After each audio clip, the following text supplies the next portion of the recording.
Əzizim Flora xanım, sən mənim canımsan, öpürəm səni.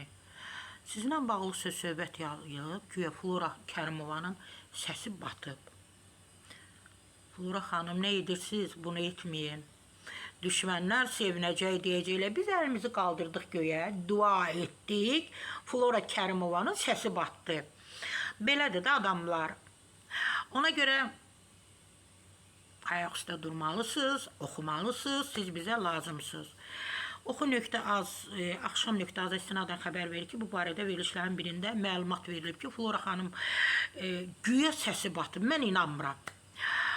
Bəli, əməkdaşlar, yəni bu saytda çalışan əməkdaşlar Flora xanımla əlaqə saxlayıb, belə məlumat veriblər ki, nasazdır, səsi batıb, danışa bilmir, və biz nə deyə bilərik, özünüzü qoruyun, Flora xanım danışa bilmir, hər birimizə soyuq dəyəndə səsimiz batır, səsimiz quyunun dibindən gəlir. Flora xanım xəstələnə bilməz, Flora xanım da xəstələnib. Flora xanım, möhkəm olun, ayaq üstə durmağı bacarın tez.